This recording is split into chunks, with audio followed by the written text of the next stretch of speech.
नमस्कार, मैं डॉक्टर सरला। आज का जो हमारा विषय है, हमने इससे पहले का वीडियो राष्ट्रीय सूचना का अधिकार है। अब हमारा राजस्थान सूचना आयोग, राजस्थान सूचना आयोग। अब देखिए, राजस्थान में भी एक सूचना आयोग बन गया है। यह एक संवैधानिक आयोग है। यह एक संवैधानिक आयोग है।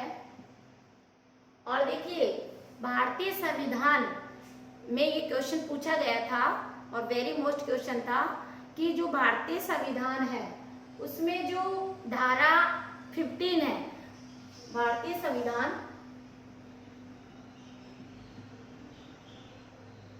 संविधान की धारा 15, ध्यान रखना ये क्वेश्चन आ चुका है, यूपीएससी में भी आ चुका है कि टैग 18 अप्रैल, ये 18 अप्रैल को भी आपको रटना है क्योंकि वो 18, 15, 16 उसके साथ साथ वो डेटा देते हैं, इसलिए कहीं कंफ्यूजन ना हो।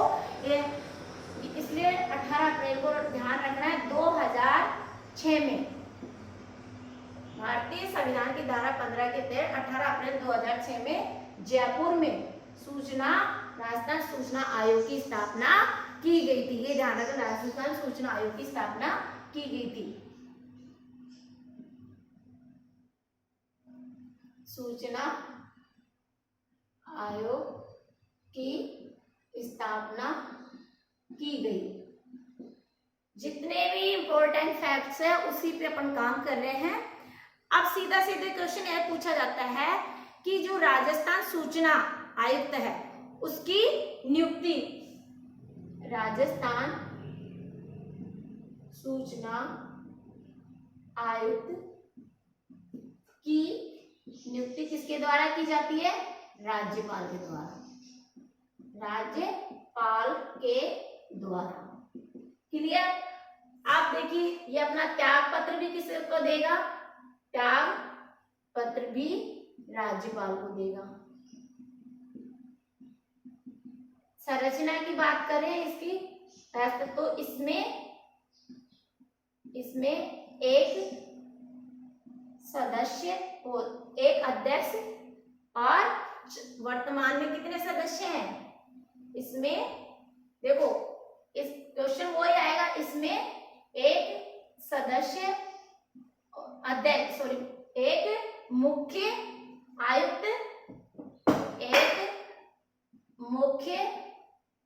आयुक्त, और 10 सदस्य हो सकते हैं, अधिकतम। जो राष्ट्रीय सूचना आयोग में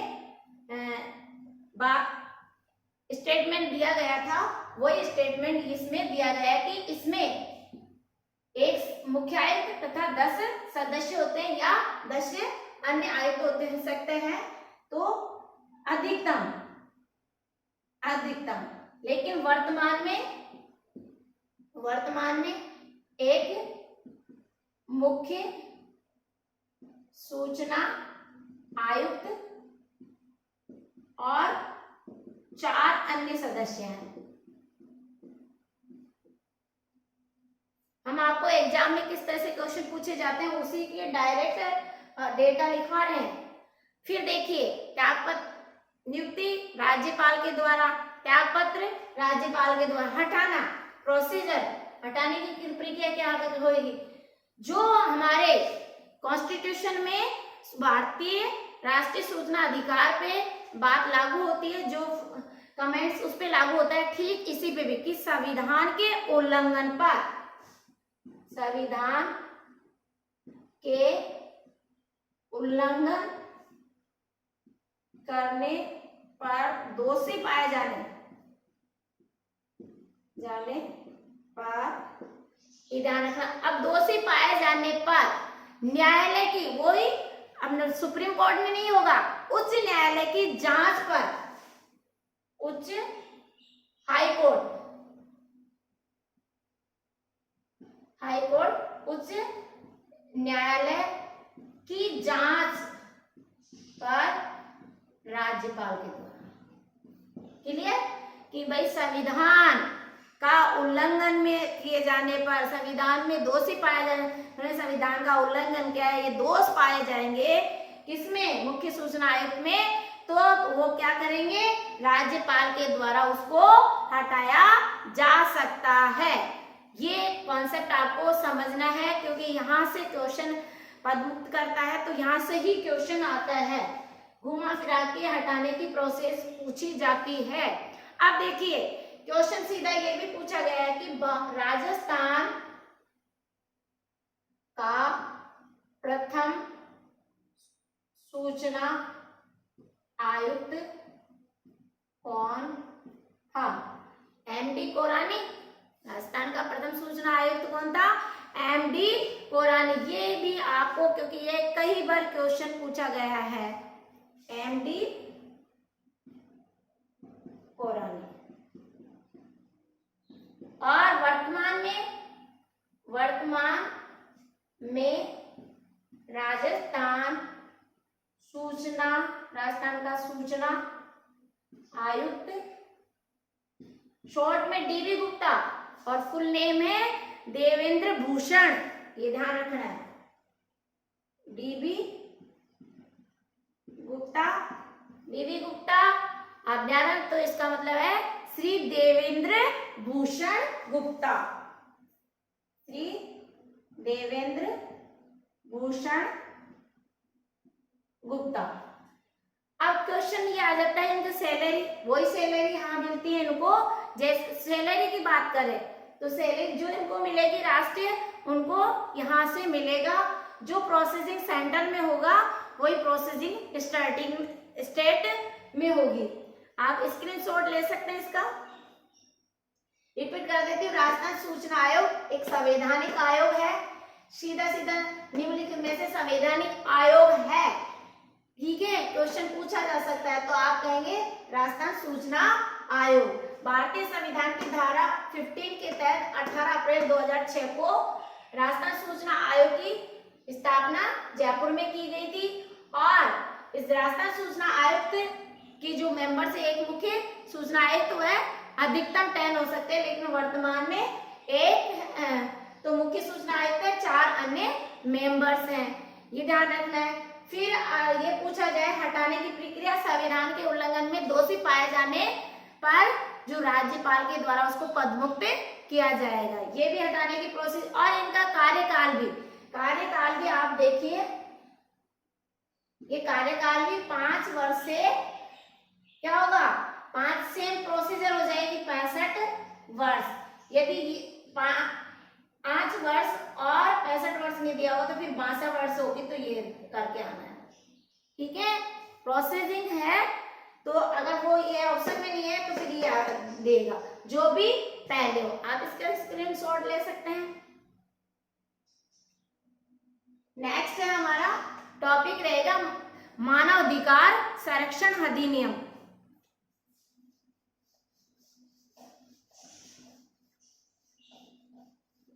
मानव अधिकार संरक्षण अधिनियम, यहाँ से भी कथन और स्टेटमेंट और कंक्लूजन में पूछा जा सकता है। मानव अधिकार और संरक्षण अधिनियम 1993 में, मानव अधिकार संरक्षण अधिनियम, ये तो डायरेक्ट भी डेटा से पूछ ले कब आया, तो 1993 में। अब सीधा पूछा जाता है कि राष्ट्रीय मानव अधिकार आयोग की स्थापना कब की गई थी? राष्ट्रीय मानव अधिकार आयोग की स्थापना कब की गई थी? डेटा पर लिख लिया है, 12 अक्टूबर 1993 को नई दिल्ली में, 12 अक्टूबर 1993 में न्यू दिल्ली। क्लियर? क्वेश्चन सीधा राष्ट्र, अब इनका जो काम है, राष्ट्रीय मानवाधिकार आयोग का क्या क्या काम हो सकता है, क्वेश्चन सीधा पूछ लिया है आरएस में। राष्ट्रीय मानवाधिकार आयोग के कार्य सही कथन, कार्य से संबंधित, से थोड़ा सा ऐसे घुमा देता है कि संबंधित सही तथ्य बताइए। ये आरएस में आ चुका है, रिपीट क्वेश्चन हो सकता है, आईएएस में भी आ चुका है।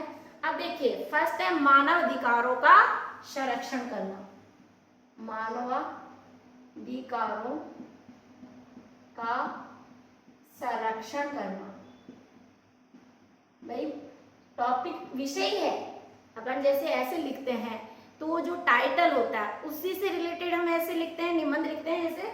ठीक इसी प्रकार कॉन्सेप्ट को समझिए कि राष्ट्रीय मानवाधिकार क्या काम कर सकता है कि मानव अधिकारों का संरक्षण करना, जो मानव अधिकार दिए गए हैं संविधान में उनको सुरक्षित करना, उनको अधिकार दिलाना, उनको प्रोटेक्शन देना, समय समय पर जेलों का निरीक्षण करना, समय समय पर जेलों का निरीक्षण करना, ये भी इनको पावर है कि वो समय समय पर जाके जेल में निरीक्षण करेंगे। कौन? ह्यूमन राइट का कार्य है, राष्ट्रीय मानवाधिकार आयोग का। अब हिरासत में मौत या फर्जी मुठभेड़ की जांच करना, मान लीजिए कोई हिरासत में मौत हो गई, हिरासत में मौत या फर्जी मुठभेड़ की जांच करना। सही और गलत क्या है? हिरासत में किसी की मौत हो गई है या फर्जी मुठभेड़ों की जांच करना, फर्जी मुठभेड़ों की जांच करना।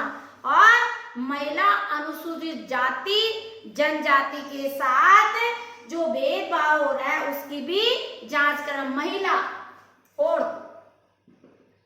महिला अनुसूचित जाति जनजाति के साथ कोई या कहे भेदभाव हो रहा है तो उसकी भी जांच करना। महिला अनुसूचित जाति और जनजाति के साथ भेदभाव की जांच करना, भेदभाव हो रहा है तो उसकी जांच करना। और देखो कॉन्सेप्ट कैसे आते हैं, क्वेश्चन स्टेटमेंट वहीं से दिया होता है, उसी चैप्टर से क्वेश्चन आ रहा है, लेकिन कैसे आते हैं वो देख लीजिए। और दहेज, हत्या, बाल दहेज, हत्या, ये भी स्टेटमेंट दे दिया। मान लीजिए आपको कैसे करना है, दहेज हत्या है, बाल विवाह है, बाल विवाह, घरेलू हिंसा, घरेलू हिंसा और जो घरेलू हिंसा है से संबंधित जो कुप्रथा है उसकी जांच कराना, से संबंधित कुप्रथा,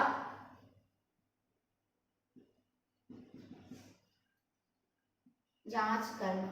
ह्यूमन राइट्स मानवाधिकार का क्या क्या काम होता है, ऑप्शन दे दिया 1 और 2 पहले में, सेकंड में 1, 3 और 5, थर्ड में ऑल इज ट्रूथ, फोर्थ में नन ऑफ दीज।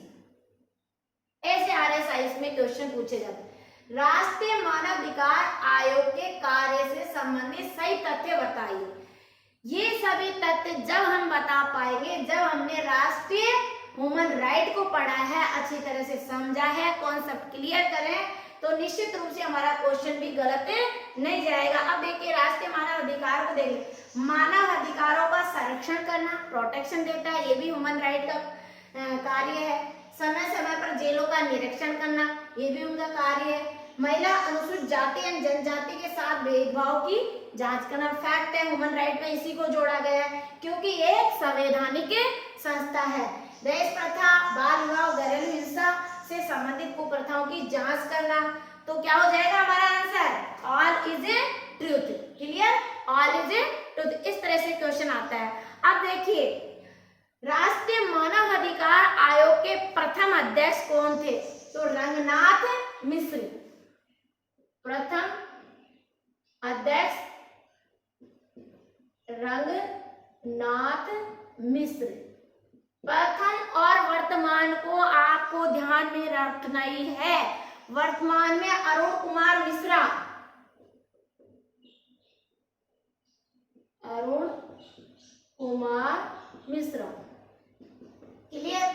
अब देखिए क्वेश्चन पूछा जाए कि वर्तमान के राष्ट्रीय मानव अधिकार आयोग का जो मतलब कार्यकाल है वो कितना वर्ष होता है, तो इसका कार्यकाल अब क्या कर दिया है, 3 वर्ष से 70 वर्ष तक, जो भी पहले हो, जो भी पहले हो, 3 वर्ष से 70 तक। और अध्यक्ष हेतु पात्रता कौन बन सकता है, कि इसके लिए जो अध्यक्ष हेतु पात्रता बनेगा वो सर्वोच्च न्यायालय का सेवानिवृत्त न्यायाधीश होगा। सर्वोच्च न्यायालय हाईकोर्ट का सेवानिवृत्त न्यायाधीश होगा। पात्रता, पात्रता मतलब अहर्ताएं, अहर्ता मीन्स योग्यताएं, कि जो सुप्रीम कोर्ट का जो मुख्य न्यायाधीश होता है, रिटायर्ड न्यायाधीश होता है, वो इसकी पात्रता रखता है।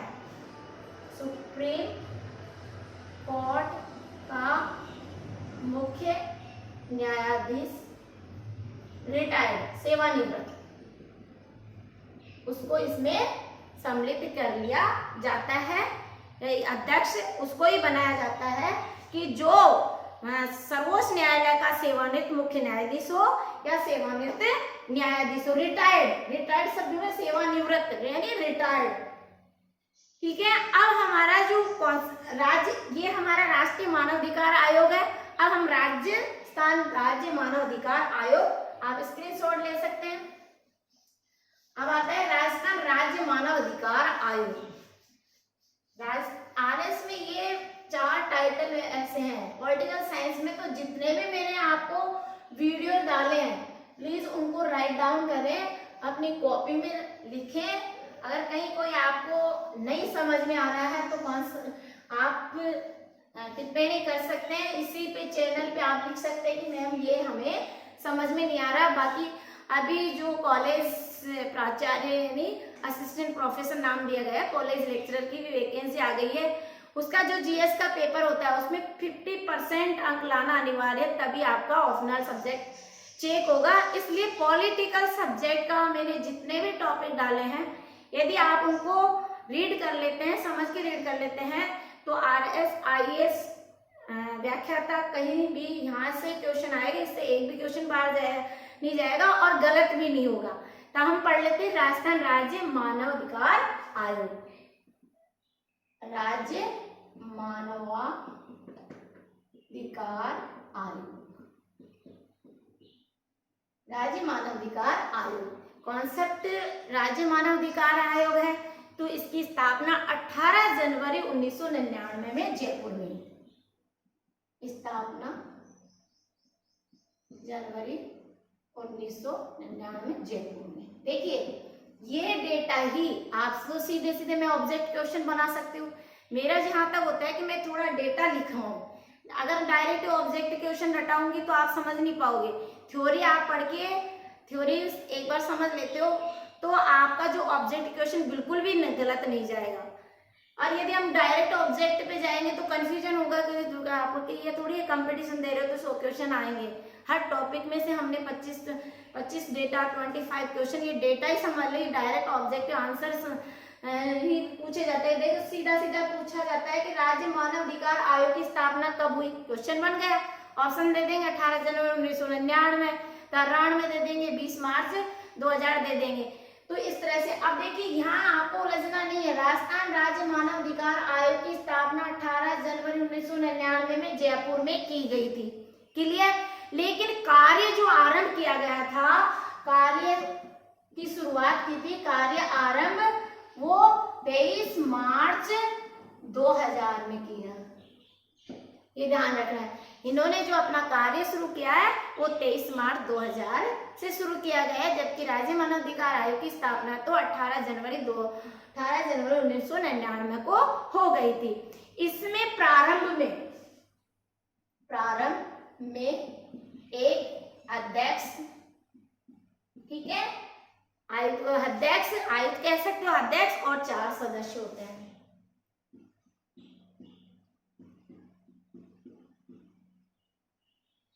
वहां हम राष्ट्रीय मानव अधिकार में बात करें तो ये आप क्लियर करवा दिए कि राष्ट्रीय मानव अधिकार, और हम यहाँ पढ़ रहे हैं राज्य मानव अधिकार।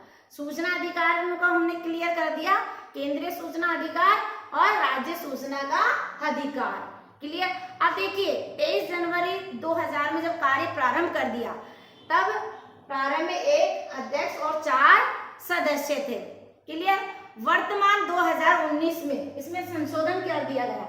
वर्तमान 2019 में क्या संशोधन किया कि एक अध्यक्ष 2 सदस्य जिसमें एक महिला हो गई। एक अध्यक्ष 2 सदस्य जिसमें क्या होगा, एक महिला प्लस एक महिला सदस्य को और जोड़ दिया गया।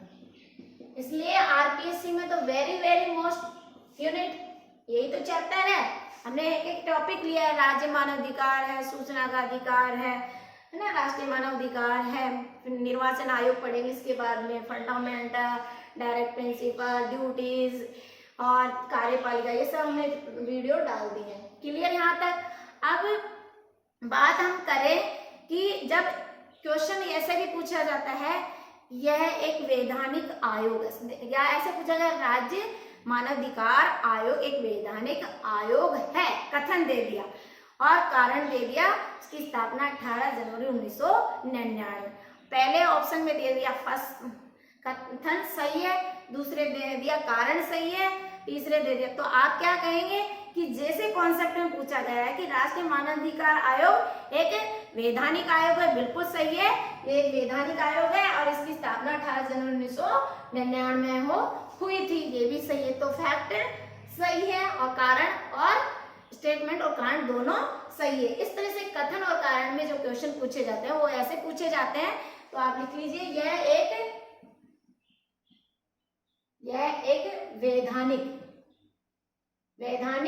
वैधानिक से मतलब समझे कानूनी वैधानिक आयोग है। यह एक वैधानिक आयोग है। अब देखिए राष्ट्रीय मानवाधिकार आयोग से स्वतंत्र संस्था है। यह राष्ट्रीय मानवाधिकार आयोग से स्वतंत्र संस्था है। ये राष्ट्रीय मानवाधिकार आयोग से स्वतंत्र संस्था है। अध्यक्ष हेतु पात्रता उच्च न्यायालय का सेवानिवृत्त मुख्य न्यायाधीश। अध्यक्ष हेतु पात्रता, इसका कौन अध्यक्ष बन सकता है? तो यहाँ क्या आ जाएगा, उच्च न्यायालय का सेवानिवृत्त न्यायाधीश, या उसके अलावा भी हो सकता है, मुख्य न्यायाधीश भी हो सकता है। सेवानिवृत्त मुख्य न्यायाधीश, सेवानिवृत्त मुख्य न्यायाधीश। कौन अध्यक्ष बनेगा? अध्यक्ष की पात्रता वही रखेगा जो उच्च न्यायालय का सेवानिवृत्त न्यायाधीश होगा या मुख्य न्यायाधीश, रिटायर्ड पर्सन। ठीक है। हाईकोर्ट में का होगा तो वो राज्य लेवल का होगा, और सेंट्रल का होगा तो सुप्रीम कोर्ट का रिटायर्ड मुख्य न्यायाधीश या न्यायाधीश। के लिए अब है कि इसकी नियुक्ति और त्यागपत्र, नियुक्ति राज्यपाल के द्वारा और त्यागपत्र किसको देता है? राज्यपाल को। त्याग पत्र भी राज्यपाल को देता है, यहाँ तक क्लियर। अब देखिए इसका जो कार्यकाल है ना, तो इसमें क्या है कि जो कार्य 3 से 70 वर्ष 2019 में संशोधन कर से पूर्व इससे क्या था, 5 से 70 वर्ष था। 3 वर्ष से 70 वर्ष, और जो भी पहले रिटायर हो, लेकिन 2019 से पूर्व क्या था, 19 से पूर्व ये 5 वर्ष से 70 वर्ष था। अब घटा दिया गया 3 से 70 वर्ष की आयु। 2019 में जो संशोधन से पूर्व ये पहले इसका था 5 से 70 वर्ष, 5 वर्ष से 70 वर्ष, जो भी पूर्व हो, जो भी पहले हो।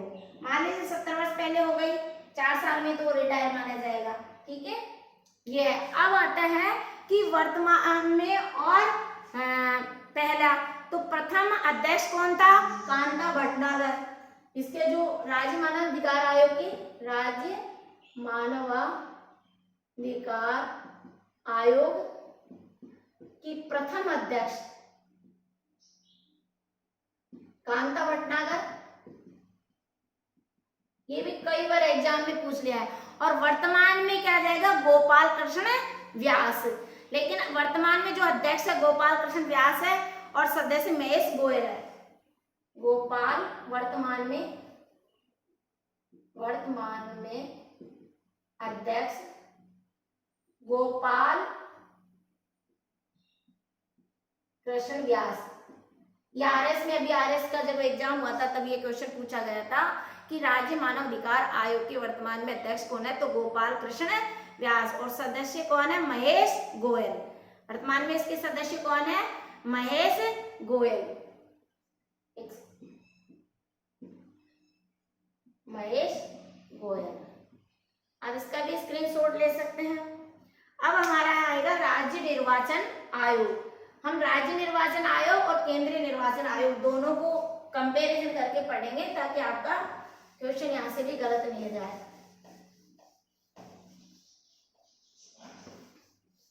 राज्य निर्वाचन आयोग एवं केंद्रीय निर्वाचन आयोग।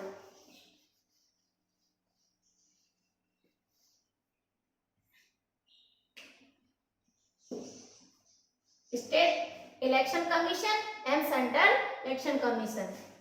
राज्य निर्वाचन आयोग और केंद्रीय निर्वाचन आयोग, केंद्रीय निर्वाचन आयोग। अब सबसे पहले हम राज्य निर्वाचन आयोग की बात करें तो भारतीय संविधान के अनुच्छेद 243 के, संविधान के अनुच्छेद 243 के और जेड ए में राज्य निर्वाचन आयोग का उल्लेख किया गया। सीधा सीधा क्वेश्चन पूछे कि कौन से अनुच्छेद के तहत राज्य निर्वाचन आयोग का उल्लेख किया गया है, तो आर्टिकल 243 243 के और जेड के तरीके से टू जेड तक इसका उल्लेख किया गया। अब देखिए इसकी स्थापना पूछे तो 1 जुलाई 1994 में, 1 जुलाई 1994 में जयपुर में राज्य निर्वाचन आयोग की स्थापना कब की गई थी, 1 जुलाई 1994 में इसकी स्थापना की गई थी। ये जो केंद्रीय निर्वाचन आयोग से स्वतंत्र और स्वायत्त और संवैधानिक संस्था है, यह केंद्रीय निर्वाचन आयोग से स्वतंत्र स्वायत्त, ये भी क्वेश्चन में स्टेटमेंट देके पूछ लिया जाता है, स्वतंत्र स्वायत्त एवं संवैधानिक संस्था है, संवैधानिक संस्था है। क्लियर। अब यही क्वेश्चन अपन कंपैरिजन करके पढ़े कि केंद्रीय निर्वाचन आयोग की स्थापना, आर्टिकल पूछ ले तो केंद्रीय निर्वाचन आयोग देखा जाए तो भाग 15 आर्टिकल 324 से 329 तक निर्वाचन आयोग का ही उल्लेख करता है। तो भारतीय संविधान के अनुच्छेद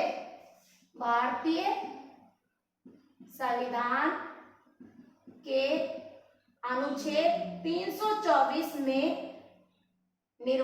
भारतीय निर्वाचन आयोग का उल्लेख किया गया है। भारतीय निर्वाचन आयोग का उल्लेख किया गया है। सीधा सीधा क्वेश्चन पूछा है कौन से आर्टिकल के तहत। और 25 जनवरी 1950 को इसकी नई दिल्ली में स्थापना हुई थी। 25 जनवरी 1950 को न्यू दिल्ली में। क्लियर यहाँ तक दोनों। इसकी 1 जुलाई 1994 में जयपुर में और अनुच्छेद 243 के 2ZA में, और ये अनुच्छेद भाग 15 अनुच्छेद 324 से 329, लेकिन 324 सीधा पूछा गया है तो 324। अब देखिए इसकी नियुक्ति कौन करता है? राज्यपाल। राज्य निर्वाचन आयोग की नियुक्ति कौन करता है? राज्यपाल। राष्ट्रीय निर्वाचन आयोग की नियुक्ति कौन करता है? राष्ट्रपति।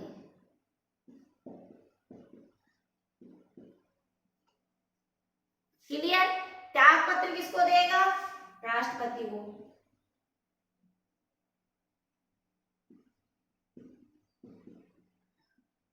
राज्य निर्वाचन आयोग त्याग पत्र किसको देगा? राज्यपाल को।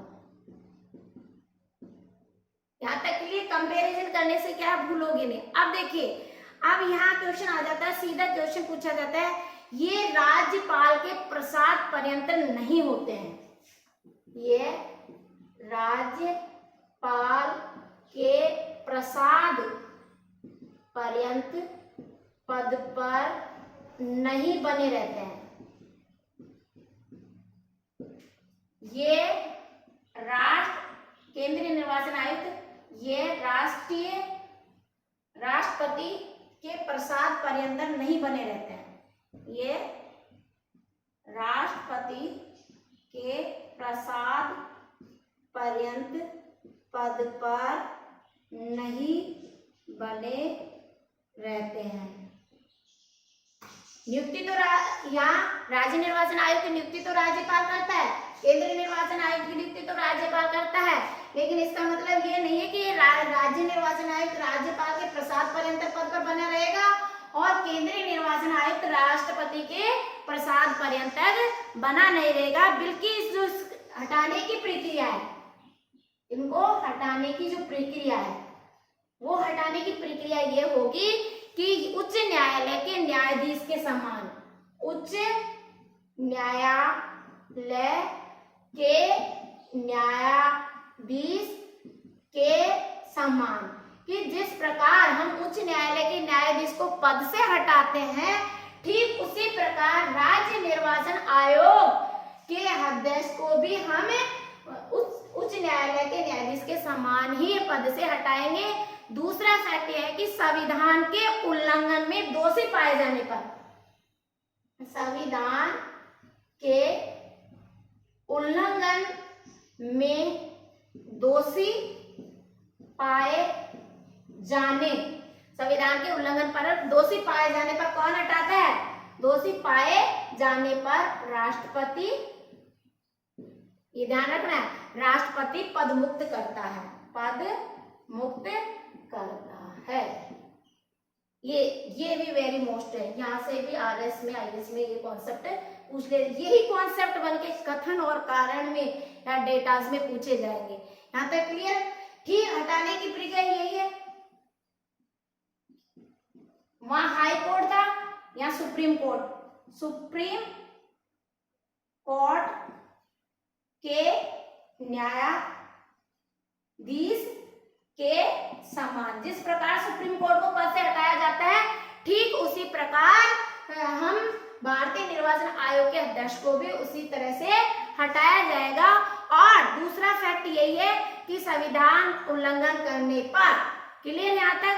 अब यहाँ पूछा जाता है कार्यकाल कितना होता है, ये भी तो कार्यकाल राज्य में 5 वर्ष से 62 वर्ष।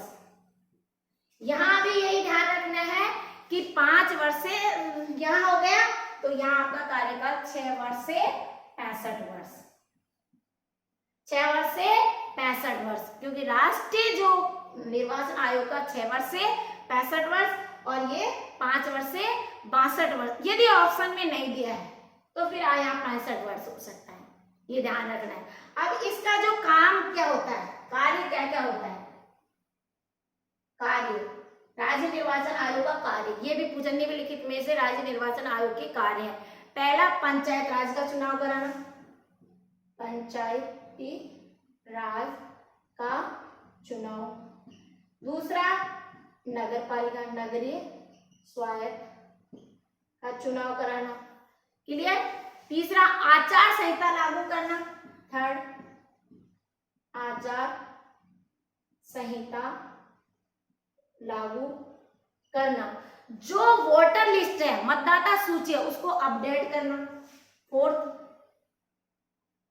मतदाता सूची को अपडेट करना, मतदाता सूची को अपडेट करना।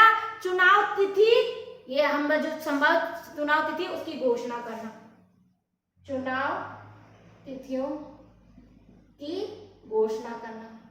ये 5 कार्यों में दिया जाएगा एक निम्नलिखित में से राज्य चुनाव आयोग से संगत है, सही तथ्य संगत है।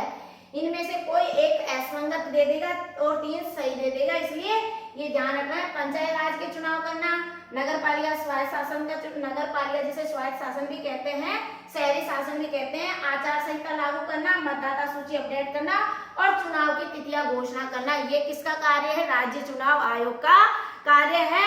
और प्रथम राज्य चुनाव आयुक्त कौन था, अमर सिंह राठौड़, ये भी पूछा गया था।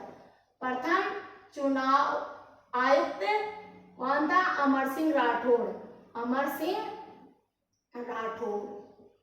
ये कई बार एग्जाम में पूछ लिया गया है कि प्रथम चुनाव आयुक्त कौन था, अमर सिंह राठौड़। और वर्तमान में कौन है, वर्तमान में मधु, सातवें चुनाव आयुक्त कह दो या वर्तमान कह दो, वर्तमान मधुकर गुप्ता। क्वेश्चन कहां से भी आएगा, वहीं से आएगा, आपको लर्न करना है। यदि पूछे अमर सिंह राठौड़, दूसरे पूछ लेते हैं तो क्या फर्क पड़ता है भाई, हमने इतना ही पढ़ लिया तो 5, यहाँ 7वें तो है, 6 और लिख लेते हैं। तो NR भसीन, दूसरे नंबर के NR भसीन। राज्य चुनाव आयुक्त दूसरे नंबर के कौन थे, NR भसीन। और थर्ड, इंद्रजीत खन्ना, इंद्रजीत खन्ना, इंद्रजीत खन्ना, इंद्रजीत खन्ना। हम AB इसको ट्रिक से कर सकते हैं, ABE, A for Amar Singh Rathore, B for Bhasin, यानी NR भसीन, लास्ट का सब B फॉर भसीन, और E for Indrajit Khanna, Ashok. Fourth number का अशोक कुमार और अशोक A। फिर हमसे ARV, R का मतलब राम लुभाया, राम लुभाया, AR और 6 नंबर के राम लुभाया, और ARP प्रेम सिंह मेहरा। तो इसकी ट्रिक थी ABE और ARP और M। A for Amar Singh Rathore, B for Bhasin, E for Indrajit Khanna, A for Ashok Kumar, R for Ram Lubhaiya, P for Prem Singh Mehra और M फॉर मधुकर गुप्ता।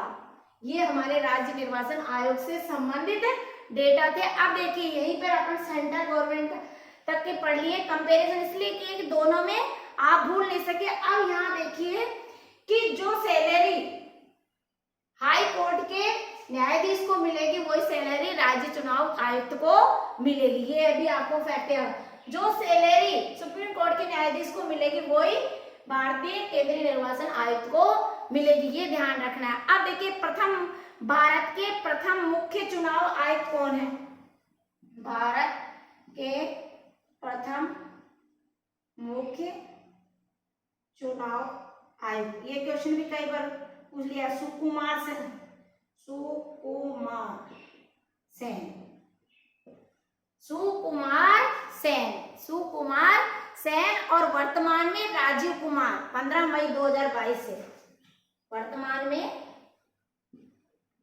मुख्य चुनाव आयुक्त राजीव कुमार 15 मई 2022 से। डेट भी लिख लीजिए 15 मई 2000, ये ध्यान रखना है। अब देखिए 25वें जो सार्वजनिक है बोर्ड, चेन बोर्ड है, वो इसके अध्यक्ष रह चुके हैं। ये 25वें सार्वजनिक उद्यम बोर्ड के अध्यक्ष राजीव कुमार 25वें सार्वजनिक उद्यम बोर्ड के पूर्व अध्यक्ष रह चुके हैं। ये है। अब क्वेश्चन कैसे भी घुमा फिरा के पूछे तो कहीं आपको उलझने की जरूरत नहीं है। कॉन्सेप्ट अगर आपको क्लियर है तो अब यहाँ पे ये एक और क्वेश्चन बनेगा कि भारतीय निर्वाचन, इसका स्क्रीनशॉट ले लीजिए अलग से कर, क्योंकि ये कॉन्सेप्ट समझाना जरूरी है कि इसमें जो ये तो हमने पढ़ा है राज्य निर्वाचन आयोग के कार्य, पंचायत राज के चुनाव करना, आचार संहिता लागू करना, नगर पालिका के चुनाव कराना, है ना, मतदाता सूची अपडेट करना, चुनाव तिथि की घोषणा करना, ये तो हमारे राज्य निर्वाचन आयोग के कार्य थे। अब हम केंद्रीय निर्वाचन आयोग के क्या कार्य है वो भी देख लीजिए।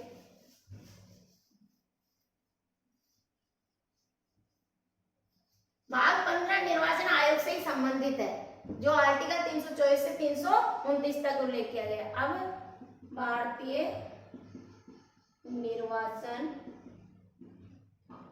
आयोग से आयोग के कार्य संबंधी, ऐसे कर लो, यूपीएससी में ऐसे क्वेश्चन पूछा गया है या सीधा सीधा क्वेश्चन भी पूछा। भारतीय निर्वाचन आयोग के कार्य से संबंधित सही तथ्य बताइए।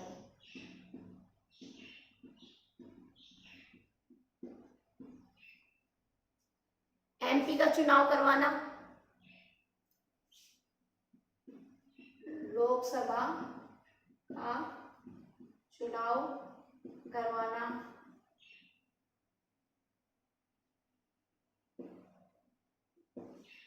क्या काम है? पहला तो लोकसभा, राज्यसभा एवं विधानसभा का चुनाव करवाना, लोकसभा, राज्यसभा का चुनाव करवाना, विधानसभा के चुनाव करवाना।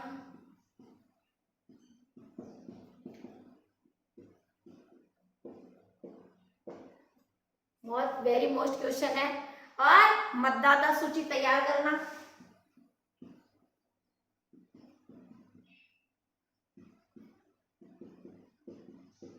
मतदाता सूची तैयार करना, वेरी मोस्ट क्वेश्चन।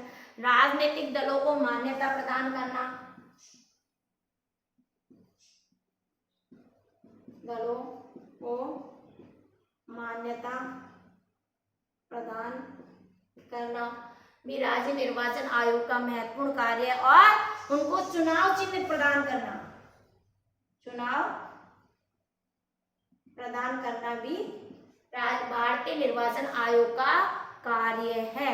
ये कई बार क्वेश्चन पूछा जाता है, इसलिए ये वेरी वेरी, क्योंकि इलेक्शन हर बार होते रहते हैं, हर 5 साल में चुनाव होते रहते हैं, तो राज्य निर्वाचन आयोग और केंद्रीय निर्वाचन आयोग, यहाँ से तो क्वेश्चन आप कोई से भी कंपटीशन में देंगे तो निश्चित रूप से यहाँ से क्वेश्चन टच होगा।